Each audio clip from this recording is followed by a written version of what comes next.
is now finished. I will attempt to pick this up so you can see it. Good job these things are light. So it is very long, goes all the way down to there. So on me it touches the floor.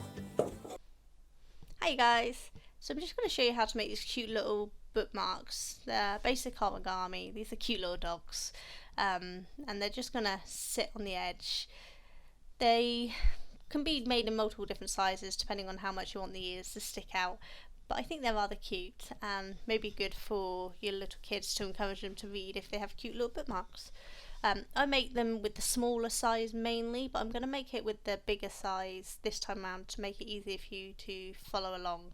But as you can see, any size square works, so it doesn't really matter whatever you've got on hand really.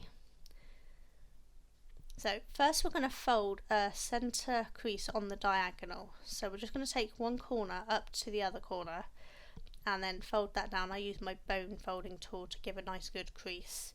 But it's just along centre along the diagonal basically. And now we need to create a little marker so we know where the centre is on our piece of paper. So just gently lift the corner over to the other corner and just give a tiny little crease just so we can see where that centre line is, because that's where we want to start the fold for the ears. Now how far down you fold these is a judgment call, it's up to you. But start the point at that centre point where we made that little crease and then fold it down on an angle just to create like the overflapping ear, and then do the same on the other side. Try to make them match. It's not the end of the world if they don't match perfectly, and you can always adjust it after. I do on this one because I just didn't quite get it lined up straight, and it's judgment how much fold over. You'll see on all three of the ones I've made they are different. So now we're just going to take that top flap of the paper and we're going to fold that up. Approximately halfway up is where you want the point to reach. But again, it's a judgment call, it's how big you want the face to be. But if you aim for the point to visually look about halfway up, that should do the job. Here I just adjust the ears so that they match each side. I have the ears touching the face here, but I don't always. Sometimes I have the ears further away from the face, so it's a personal preference. They're fun. You can give each one characters by doing that. Okay, so now what we're going to do is we're going to take that bit we folded up and take the point and fold that back down. So basically you're folding it in half, so the point goes down to where we folded up. That creates the little nose, which we'll colour in later. And now we're going to fold that bottom flap that's left up, so the tip is just hitting the top of the nose because we're creating the chin and the tongue now. So we'll just fold that up, and then what you're going to want to do is fold that point back down again to just before that line that you've got, and that's creating the tongue. And then you want to tuck that underneath, because that's going to be the chin in the tongue. So now when you turn over, you just want to create a little crease on the back, a little fold.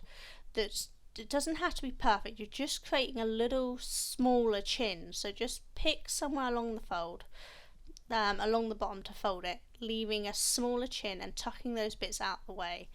And it's just to create that little smaller gap. As you see, the shaping that we're creating for the chin and the tongue. And that's basically it done. So now you can just colour in your faces. It's usually better if you actually get eyes that are even and straight. I don't manage that, as you can see they're rather wonky, but I think it adds to the personality. Each one is unique.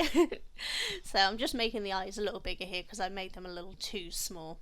But as you can see they're very wonky. It doesn't matter, it looks cute.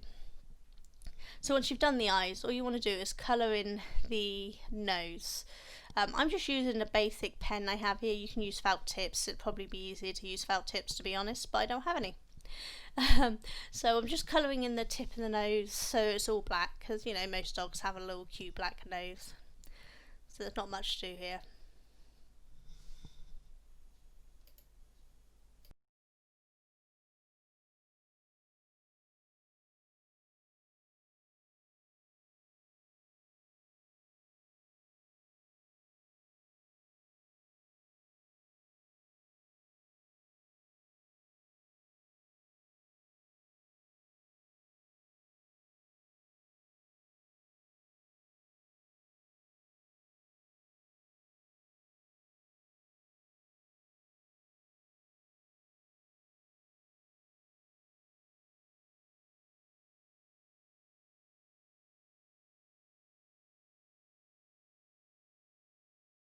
So once you've got the nose all coloured in, you want to do the tongue. Again, I'm doing it in black because I don't have any other colours. I recommend doing this in a red or a pink or something really. But basically you're just colouring that little triangle point you've got sticking down. Just so that it looks like he's poking his tongue out or his tongue's lolling, that sort of thing. So it just makes it stand out a little better against the background of his chin. But it still looks cute in black, so you could just do it in a black pen if you don't have any colours. But yeah, I recommend if you can, let the kids colour this in different colours so they all have their own personalities.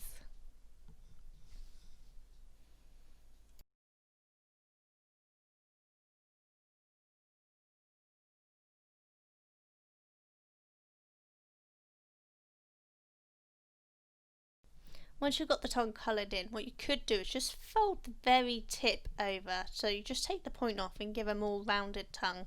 Again, it's not necessary, but it's just something that helps give a more realistic look. Not that we're going for a realistic, let's be fair, but I just think it adds to looking quite nicely, and you can angle it so the tongue looks like it's to the side.